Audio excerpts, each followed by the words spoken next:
हनुमान् श्रीपदो वायुपुत्रो रुद्रो नघोजरः अमृत्य वीरवीरश्च ग्रामवासो जनाश्रयः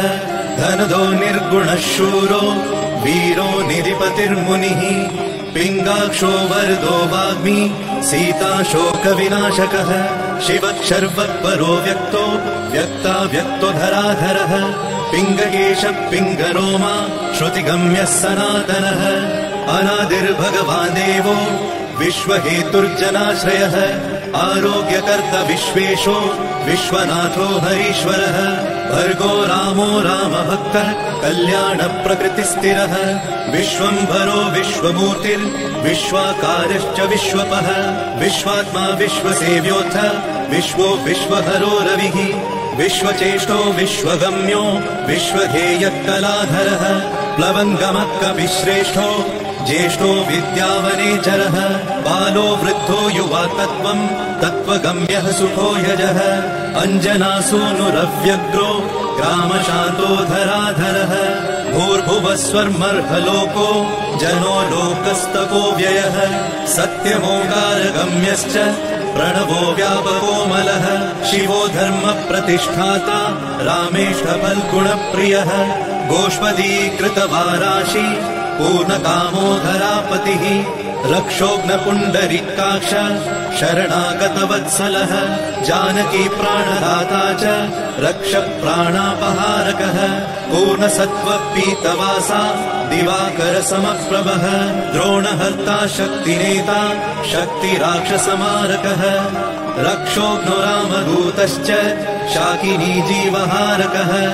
भुभुक्कारः तारातिर्गर्वपर्वतवेदनः हेतुर्मान्राशुबीजम् च विश्वभर्ता जगद्गुरुः जगत्राता जगन्नाथो जगदीशो जनेश्वरः जगत्पिता हरिश्रीशो गरुडस्मयभञ्जनः पार्थध्वजो वायुपुत्रो अमितपुच्छोऽमितप्रभः ब्रह्मपुच्छ परब्रह्म पुच्छो रामेश एव च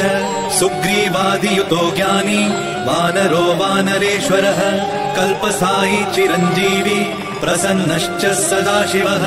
सन्मतिः सद्गतिर्भुक्ति मुक्तिदः कीर्तिदायकः कीर्तिपदश्चैव समुद्र श्रीपदः शिवः उदधिक्रमणो देवः संसारभयनाशनः वार्धिबन्धनकृद्विश्व जेता विश्वप्रतिष्ठितः लङ्कारिः कालपुरुषो लङ्केशगृहभञ्जनः भूतावासो वासुदेवो वसुस्त्रिभुवनेश्वरः श्रीरामदूतः कृष्णश्च लङ्काप्रासादभञ्जनः कृष्णः कृष्णस्तुतः शान्तः शान्तिदो विश्वपावनः विश्वभोक्ता च मूर्तिग्रह ब्रह्मचारी जितेन्द्रियः ऊर्ध्वगोलाङ्गुलीमाली लाङ्गूलहतराक्षसः समीरतनुजो वीरो वीरमारो जयप्रदः जगन्मङ्गलदः पुण्यः पुण्यश्रवणकीर्तनः पुण्यकीर्तिः पुण्यगतिः जगत्पावनपावनः देवेशोचितरोधश्च रामभक्तिविधायकः ध्याता ध्येयो नभः साक्षी चेतश्चैतन्यविग्रहः ज्ञानदः प्राणदः प्राणो जगत्प्राणः समीरणः विभीषणप्रियः शूरो पिप्पलाश्रयसिद्धिदः सुहृत्सिद्धाश्रयः कालः कालभक्षकभर्जितः लङ्केशनिधनस्थायी लङ्कादाहक ईश्वरः चन्द्रसूर्याग्निनेत्रश्च कालाग्निप्रलयान्तकः कपिलः कपिशः पुण्य राशिर्द्वादश राशिगः सर्वाश्रयो प्रमेयात्मा रेवत्यादिनिवारकः लक्ष्मणप्राणदाता च सीता जीवनहेतुकः रामध्येयो ऋषिकेशो विष्णुभक्तो जटिबली देवारिदर्पः होता कर्ता हर्ता जगत्प्रभुः नगरग्रामपालश्च शुद्धो बुद्धो निरन्तरः निरञ्जनो निर्विकल्पो गुणातीतो भयङ्करः हनुमान् शत्रुराराध्यः तपःसाध्यो मरेश्वरः जानकी घनशोकोत्थ तापहर्ता परात्परः वाङ्मयः सदसद्रुपः कारणं प्रकृतिः परः भाग्यदो निर्मलो नेता पुच्छलङ्काविदाहकः पुच्छबद्धो यादुधानो यादुधानरिपुप्रियः छायापहारि भूतेषु लोकेशः सद्गतिप्रदः प्लवङ्गमेश्वरः क्रोधः क्रोधसंरक्तलोचनः क्रोधहर्ता तापहर्ता भक्ताभयवरप्रदः भक्तानुकम्पि विश्वेश पुरुहूतः पुरन्दरः अग्निर्विभावसुर्भास्वान् यमो निर्वृतिरेव च वरुणो वायुगतिमान् वायुः कौबिर्ईश्वरः रविश्चन्द्रः कुजः सौम्यो गुरुः काव्यो शनैश्चरः राहुकेतुर्मरुद्धोता धाता हर्ता समीरजः मशकीकृतदेवारिः दैत्यारिर्मधुसूदनः कामः कपिः कामपालः कपिलो विश्वजीवनः भागीरथी पदाम्भोजः सेतुबन्धविशारदः स्वाहा स्वधाः विकव्यम् हव्यकव्यप्रकाशकः स्वप्रकाशो महावीरो लघुश्चामितविक्रमः प्रडिनोडीन गतिमान् सद्गतिस्पुरुषोत्तमः जगदात्मा जगद्योनिर्जगदन्तो ह्यनन्तकः विपापानिष्कलङ्कश्च महान् महदहङ्कृतिः खं वायुः पृथिवीयप वह्निर्दिक्काल एव च क्षेत्रज्ञः क्षेत्रपालश्च पल्वलीकृतसागरः हिरण्मयः पुराणश्च खेचरो भूचरो मनुः हिरण्यगर्भः सूत्रात्मा राजराजो विशाम्पतिः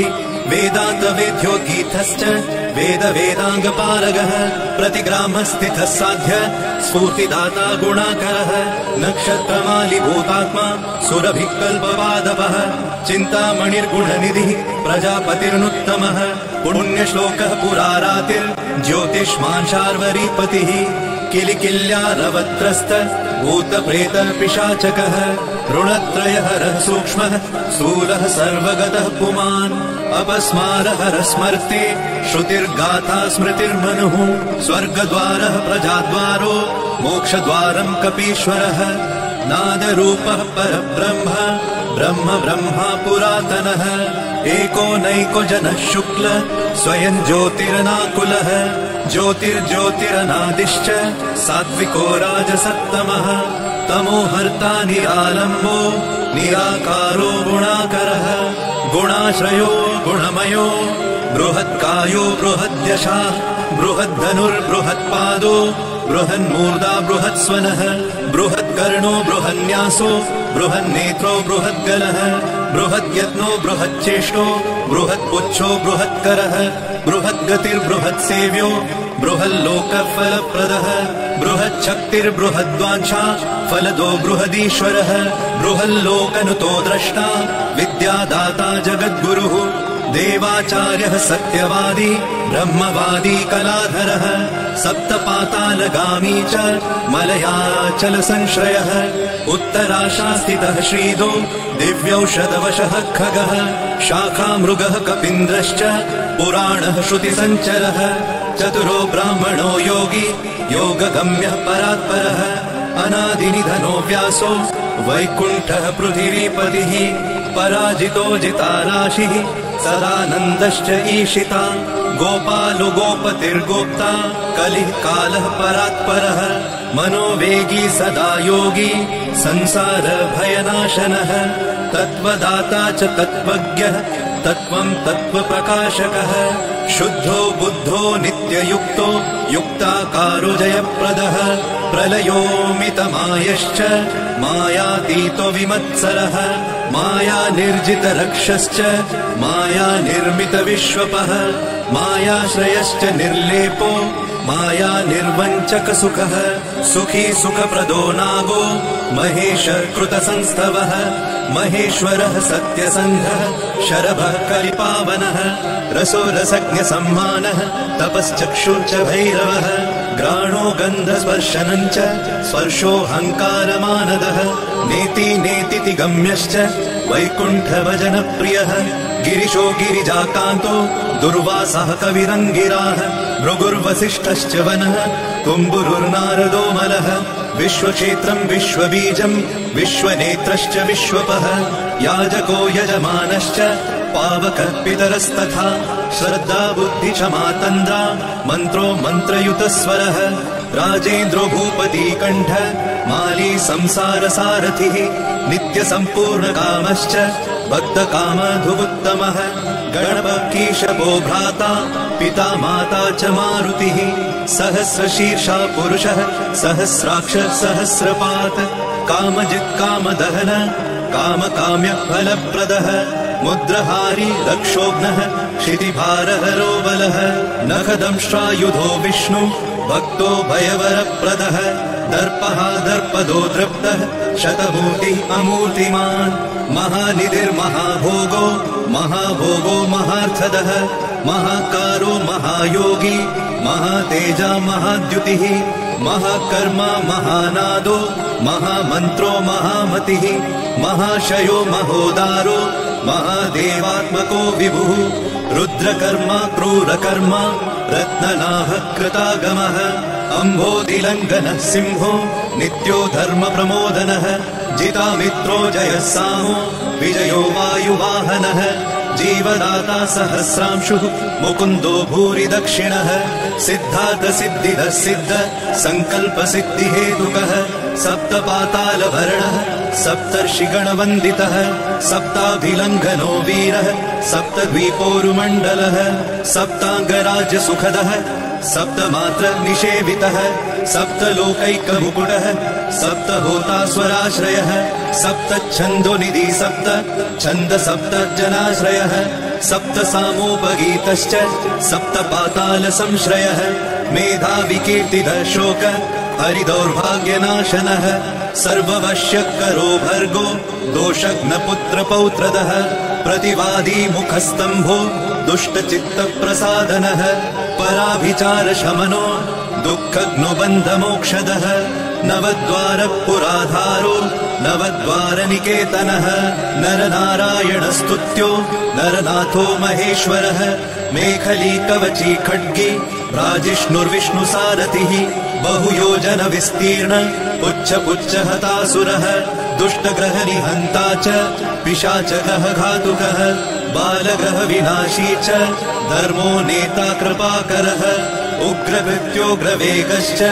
उग्रनेत्र शतक्रतुः शतमन्युस्तुतस्तुत्य महातेजो महाबलः समग्रगुणशाली च व्यग्रो रक्षो विनाशकः रक्षोघ्नहस्तु ब्रह्मेश श्रीधरो भक्तवत्सलः मेघनादो मेघरूपो मेघवृष्टिनिवारकः मेघजीवनहेतुश्च मेघशामो परात्मकः समीरतनयो बोधा तत्त्वविद्याविशारदः अमोघो मोघवृद्धिश्च इष्टदो निष्टनाशकः अर्थोऽनर्थापहारी च समर्थो रामसेवकः अर्तिधन्यसुरारातिः पुण्डरीकाक्ष आत्मभूः सङ्कर्षणो विशुद्धात्मा विद्याराशि सुरेश्वरः अचलोद्धारको नित्य सेतुकृद्रामसारथिः आनन्दः परमानन्दो मत्स्यकूर्मो निधिशमः वराहो नारसिंहश्च वामनो जमदग्निजः रामकृष्णः शिवो बुद्ध कल्की रामाश्रयो हरः नन्दी भृङ्गी च चण्डी च गणेशो गणसेवितः कर्माध्यक्ष सुराध्यक्षो विश्रमो जगतां पतिः जगन्नाथ कपिश्रेष्ठ सर्वावास सदाश्रयः सुग्रीवादिस्तुतः शान्तः सर्वकर्मप्लवङ्गमः नखदारितरक्षश्च नखायुधविशारदः कुशलः सुधरः शेषो वासुकिस्तक्षकस्वरः स्वर्णवर्णो बलाढ्यश्च रामपूज्यो घनाशनः कैवल्यदीपकैवल्यो गरुडपन्नगो गुरुः किल्यारावः ताराति गर्भपर्वतभेदनः वज्राङ्गो वज्रवेगश्च भक्तो वज्रनिवारकः नखायुधो मणिग्रीवो ज्वालामाली च भास्करः प्रौढप्रतापस्तपनो भक्ततापनिवारकः शरणं जीवनं भोक्ता नानाचेष्टो ह्यचञ्चलः सुस्वस्थोष्टास्य हा दुःख शमनः पवनात्मजः पावनः पवनः कान्तो भक्तागः सहनो बलः मेघनादरिपुर्मेघ नादसंहृतराक्षसः क्षरोक्षरो विनीतात्मा वानरेशः सताङ्गतिः श्रीकण्ठः श्रीकण्ठश्च सहाय सहनायकः अस्थूलस्त्वननुर्भर्गो देवः संसृतिनाशनः अध्यात्मविद्यासारश्च अध्यात्मकुशलः सुधिः अकल्मषः सत्यहेतु सत्यगः सत्यगोचरः सत्यगर्भः सत्यरूपः सत्यपराक्रमः अंजना प्राणलिङ्गश्च वायुवंशोद्भवः सुधिः भद्ररूपो रुद्ररूपः सुरूपश्चित्ररूपधृत् मैनाकवन्दितः सूक्ष्म दर्शनो विजयो जयः क्रान्तदिग्मण्डलो रुद्रः प्रकटीकृतविक्रमः कम्बुकण्ठः प्रसन्नात्मा हृस्वनासो वृकोदरः लम्बोष्टकुण्डलिचित्र मालियोगविदाम्बरः विपश्चित्कविरानन्द विग्रहोऽनन्यशासनः फल्गुनीसूनुरव्यग्रो योगात्मा योगतत्परः योगवेद्यो योगकर्ता योगयोनिर्दिगम्बरः अकारादिक्षकारान्त वर्गनिर्मितविग्रहः उलूखलमुखः सिंह संस्तुतः परमेश्वरः श्लिष्टजङ्घः श्लिष्टजानु श्लिष्टपाणि शिखाधरः सुशर्मावितशर्मा च नारायणपरायणः जिष्णुर्भविष्णुरोचिष्णुर्ग्रसिष्णुस्ताणुरेव च हरिरुद्रानुकृद्वृक्ष कम्पनो भूमिकम्पनः गुणप्रवाह सूत्रात्मा वीतरागस्तुतिप्रियः नागकन्या भयध्वंसी रुक्मवर्णः कपालभृत अनाकुलो भवोपायो न पायो वेदपारगः अक्षरः पुरुषो लोक नाथो रक्ष प्रभुर्दृढः अष्टाङ्गयोगफलभुक सत्यसन्धः पुरुषतः श्मशानस्थाननिलय प्रेतविद्रावणक्षमः पञ्चाक्षरः परः पञ्च मातृकोरञ्जनध्वजः योगिनी वृन्दवन्द्यश्च शत्रुघ्नोऽनन्तविक्रमः ब्रह्मचारीन्द्रियरिपुर्धृतदण्डो दशात्मकः अप्रपञ्चः सदाचार शूरसेनविदारकः वृद्धप्रमोदश्चानन्द सप्तजिह्वापतिर्धरः नवद्वारपुराधार प्रत्यग्रसामगायकः षट्चक्रधाम स्वर्लोको भयहृन्मानदो मदः सर्ववश्यकरः शक्तिर्नेता चानन्तमङ्गलः अष्टमूर्तिर्धरो नेता विरूपस्वरसुन्दरः धूमकेतुर्महाकेतु सत्यकेतुर्महारथः नन्दिप्रियः स्वतन्त्रश्च मेखली समरप्रियः लोहाङ्ग सर्वविद्धन्वि षट्कलः शर्व ईश्वरः फलभुक्फलहस्तश्च सर्वकर्मफलप्रदः धर्माध्यक्षो धर्मफलो धर्मो धर्मप्रदोऽर्थतः पञ्चविंशति तत्त्वज्ञ स्तारक ब्रह्म तत्परः त्रिमार्गवसतिर्भीमः सर्वदुःखनिबर्हणः ऊर्जस्वान्निर्गलः शूली मालिगर्भो निशाचरः रक्ताम्बरधरो रक्तो रक्तमाला विभूषणः वरमाली शुभाङ्गश्च श्वेतश्वेताम्बरो युवा जयो जय परिवारः सहस्रवदनः कविः शाकिनी डाकिनी यक्ष रक्षो भूतौघभञ्जनः सद्यो जातः कामगतिर्ज्ञानमूर्तिर्यशस्करः शम्भुतेजा सार्वभौमो विष्णुभक्तप्लवङ्गमः चतुर्नवति मन्त्रज्ञ पौलस्त्यबलदर्पः सर्वलक्ष्मीप्रदः श्रीमान् अङ्गदप्रिय ईडितः स्मृतिर्बीजं सुरेशानः संसारभयनाशनः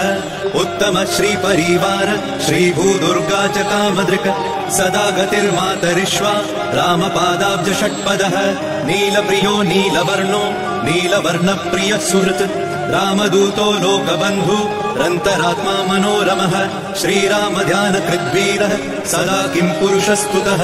रामकार्यान्तरङ्गश्च शुद्धिर्गतिरनामयः पुण्यश्लोकपरानन्द परेश प्रियसारथिः लोकस्वामी मुक्तिदाता सर्वकारणकारणः महाबलो महावीरः पारावारगतिर्गुरुः समस्तलोकसाक्षी च समस्तसुरवन्दितः सीता समेत श्रीराम पादसेवाधुरन्धरः